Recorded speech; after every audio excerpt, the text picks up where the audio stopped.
നമ്മൾ വളരെ പ്രധാനപ്പെട്ട വയനാട്ടിലെ ലീഗിന്റെ ഭൂമി ഇടപാടുമായി ബന്ധപ്പെട്ട പുതിയ ആരോപണങ്ങളിലേക്ക് പോവുകയാണ്. ആസൂത്രിത ഗൂഢാലോചന നടന്നുവെന്ന ആരോപണവുമായി മുസ്ലിം ലീഗ് മുൻ ജില്ലാ കമ്മിറ്റി അംഗം പി ഷൈജൽ രംഗത്ത്. കല്ലങ്കോടൻ മൊയ്തു താലൂക്ക് ലാൻഡ് ബോർഡിൽ വിവരാവകാശ നിയമപ്രകാരം ഭൂമിയുടെ വിവരങ്ങൾ ആവശ്യപ്പെട്ടതിന് പിന്നിൽ ഗൂഢാലോചനയുണ്ട് എന്നാണ് ലീഗിന്റെ മുൻ ജില്ലാ കമ്മിറ്റി അംഗവും MSFന്റെ മുൻ സംസ്ഥാന വൈസ് പ്രസിഡന്റുമായ പി ഷൈജൽ പറയുന്നത്. ജോഷ്ല വയനാട്ടിൽ നിന്ന് വാർത്തയുടെ വിവരങ്ങളുമായി നമ്മളോടൊപ്പം ചേരുകയാണ്. നോക്കാം എന്തുകൊണ്ടാണ് ഷൈജൽ ഇപ്പോൾ ഇങ്ങനെയൊരു ആരോപണവുമായി രംഗത്ത് വന്നിരിക്കുന്നതെന്ന്. Joshla, good morning. ഇപ്പോൾ ഈ ഷൈജൽ MSFന്റെ മുൻ നേരത്തെ പ്രധാനപ്പെട്ട നേതാവാണ്, ഒപ്പം തന്നെ ലീഗിന്റെ പ്രധാനപ്പെട്ട യുവ നേതാവൊക്കെയായിരുന്നു. ഇപ്പോൾ ഷൈജൽ ഈ വയനാട്ടിലെ ലീഗിന്റെ ഭൂമി ഇടപാടിനെ കുറിച്ച് ഉന്നയിക്കുന്ന ആരോപണം എന്താണ്? എന്തുകൊണ്ടാണ് അത്തരത്തിലുള്ള ആരോപണങ്ങളിലേക്ക് ഷൈജൽ പോകുന്നത്?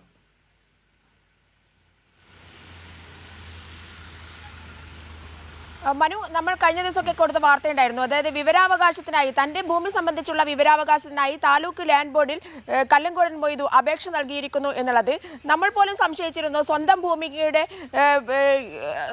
രേഖകൾക്കായി എന്തിനാണ് ഇയാൾ താലൂക്ക് ലാൻഡ് ബോർഡ് ഓഫീസിനെ സമീപിക്കുന്നത് എന്നുള്ളത്. ഇപ്പോഴാണ് അതിൻ്റെ കാര്യങ്ങൾ വ്യക്തമാകുന്നത്. കാരണം 1973 കല്ലങ്കോടൻ കുടുംബത്തിൻ്റെ ഈ ഭൂമി സംബന്ധിച്ച്, തോട്ടം ഭൂമി സംബന്ധിച്ചുള്ള കേസുകൾ നിലവിൽ വന്നത്. ആ കേസുകളുമായി ബന്ധപ്പെട്ട രേഖകൾ പിന്നീട് താലൂക്ക് ലാൻഡ് ബോർഡ് ഓഫീസിൽ നിന്നും മറ്റ് സ്ഥലങ്ങളിൽ നിന്നും ഒക്കെ അപ്രത്യക്ഷമാവുന്ന അവസ്ഥയുണ്ടായിട്ടുണ്ടായിരുന്നു. അതിന് കാരണം 1973 ശേഷം പിന്നീട് UDF ഭരിച്ച കാലത്തൊക്കെ കല്ലങ്കോടൻ കുടുംബത്തിൽ നിന്നുള്ള 2 ആളുകളാണ് തഹസിൽദാരായി വന്നിരുന്നത്. ആ സമയത്താണ് വലിയ വാർത്തയായിരുന്ന സംഭവം ഉണ്ടായത്. അതായത് ഈ താലൂക്ക് ലാൻഡ് ബോർഡ് ഓഫീസിൽ നിന്നും പല രേഖകളും അപ്രത്യക്ഷമായിരിക്കുന്നു എന്നുള്ളത് അന്നത്തെ പത്രങ്ങളിലും ഒക്കെ തന്നെ വലിയ വാർത്തയായിരുന്നു.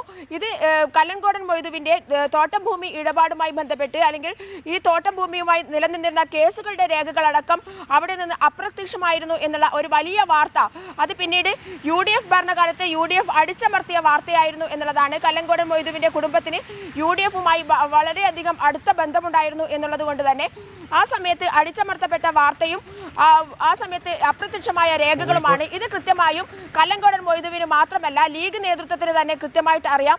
അതുകൊണ്ടാണ് അവർ ഇത്തരത്തിൽ തങ്ങൾ രേഖകൾ ഹാജരാക്കും എന്ന് വാർത്താ സമ്മേളനം നടത്തി കൃത്യമായും പറഞ്ഞിരിക്കുന്നത്. പക്ഷേ കല്ലങ്കോടൻ മൊയ്തു വിവരാവകാശവുമായി ലാൻഡ് ബോർഡിൽ സമീപിച്ചാൽ വിവരാവകാശ പ്രകാരം മറുപടി ലഭിക്കുക, രേഖകൾ ഇവിടെ ഇല്ല എന്നുള്ളതായിരിക്കും. അത് കാണിച്ചുകൊണ്ട് വീണ്ടും ഈ ഭൂമി ഇടപാട് നടത്താനുള്ള, അല്ലെങ്കിൽ ഈ ഭൂമി ഇടപാടുമായി മുന്നോട്ട് പോകാനുള്ള ശ്രമമാണ് ലീഗ് നേതൃത്വത്തിൻ്റെയും അതുപോലെ തന്നെ കല്ലങ്കോടൻ മൊയ്തുവിൻ്റെയും ഗൂഢാലോചനയുടെ പിന്നിലെന്നാണ് പി ഷൈജൽ, ഞങ്ങളല്ല പറയുന്നത്, പി ഷൈജൽ എന്ന മുസ്ലിം ലീഗിന്റെ മുൻ ജില്ലാ കമ്മിറ്റി അംഗവും MSFന്റെ സംസ്ഥാന വൈസ് പ്രസിഡന്റുമാണ് ഇത്തരത്തിൽ ഒരു ആരോപണം ഉന്നയിച്ചിരിക്കുന്നത്. അദ്ദേഹം പറയുന്ന മറ്റൊരു കാര്യം, ഇതുമായി ബന്ധപ്പെട്ട്, അതായത് കല്ലങ്കോടൻ മൊയ്തുവിൻ്റെ തോട്ടം ഭൂമി ഇടപാടുകളുമായി ബന്ധപ്പെട്ടുള്ള കേസുകൾ സംബന്ധിച്ചും അതുപോലെ തന്നെ ഈ തോട്ടം ഭൂമിയുമായി ബന്ധപ്പെട്ടും വിജിലൻസ് അന്വേഷണത്തിന് സർക്കാർ തയ്യാറാവണം, റവന്യൂ വകുപ്പ് തയ്യാറാകണം എന്നുള്ളതാണ് അദ്ദേഹം ഉന്നയിക്കുന്ന ഒരു കാര്യം. മനു, അതായത് ലീഗുമായി ബന്ധപ്പെട്ട് നിൽക്കുന്ന ആളുകളിൽ വരെ വലിയ സംശയങ്ങൾ അവരുടെ ഭൂമി ഇടപാടുമായി ബന്ധപ്പെട്ട് ഉയർന്നു വരുന്നു എന്നതാണ് ഇതിലെ ഏറ്റവും പ്രധാനപ്പെട്ട വിവരമെന്ന് പറയുന്നത്. അപ്പോൾ അവർക്കുള്ളിൽ തന്നെ സംശയങ്ങൾ പുകയുകയാണ്. ഒരുപക്ഷെ ഇന്നിപ്പോൾ ഷൈജൽ രംഗത്ത് വരുന്നു. വരും ദിവസങ്ങളിൽ ഇതുമായി ബന്ധപ്പെട്ട് കൂടുതൽ പൊട്ടിത്തെറികളിലേക്ക് ലീഗ് തന്നെ പോകാനുള്ള സാധ്യതയുണ്ടല്ലേ?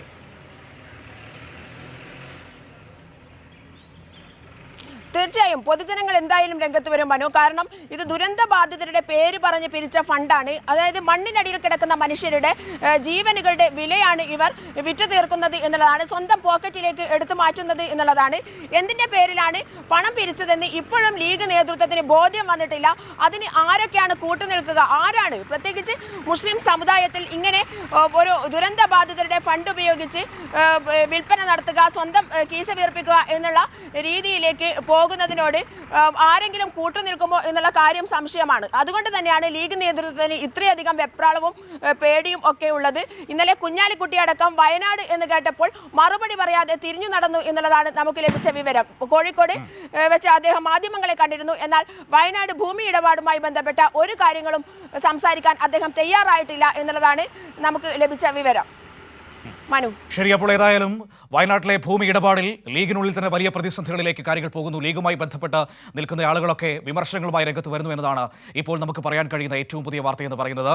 ഏതായാലും വരും ദിവസങ്ങളിൽ ഇത് കൂടുതൽ ചർച്ചയാകുമെന്ന കാര്യത്തിൽ ഒരു സംശയവും വേണ്ട. ഇതിൽ ഏറ്റവും പ്രധാനപ്പെട്ടത് ഇതിന്റെ തുടക്കം മുതൽ ഈ വാർത്തയുടെ കൂടെ നിൽക്കുകയും ഈ വാർത്തകൾ ഓരോന്നോരോന്നായി പുറത്തേക്ക് കൊണ്ടുവരികയും ചെയ്തത് കൈരളി ന്യൂസാണ് എന്ന കാര്യത്തിൽ ഒരു തർക്കവുമില്ല. തോട്ടം ഭൂമിയാണെന്ന വാർത്ത കൈരളി ആദ്യം പുറത്തേക്ക് കൊണ്ടുവരുന്നു. അതിനുശേഷം നമ്മൾ കൊണ്ടുവന്ന വാർത്തയായിരുന്നു വിപണി വിലയുടെ നിരവധി ഇരട്ടികൾ കൊടുത്താണ് ലീഗ് നേതൃത്വം ഭൂമി വാങ്ങിയത് എന്ന വളരെ പ്രധാനപ്പെട്ട മറ്റു വെളിപ്പെടുത്തലുകൾ നമ്മൾ പ്രേക്ഷകരുടെ മുൻപിലേക്ക് കൊണ്ടുവരുന്നു. കഴിഞ്ഞ ദിവസം ഇതുമായി ബന്ധപ്പെട്ട് നടന്ന കൂടുതൽ തട്ടിപ്പുകൾ എന്തൊക്കെയാണ് എന്ന വിവരങ്ങളും ഞങ്ങൾ പ്രേക്ഷകരുടെ മുൻപിലേക്ക് എത്തിക്കുകയും ചെയ്തിരുന്നു. അതായത് മറ്റുള്ളവർ മാറി നിൽക്കുമ്പോൾ ഏറ്റവും ആത്മവിശ്വാസത്തോടെ ഈ വാർത്ത നിങ്ങളിലേക്ക് എത്തിക്കുന്നതിൻ്റെ മറ്റൊരു കാര്യം കൂടിയുണ്ട്.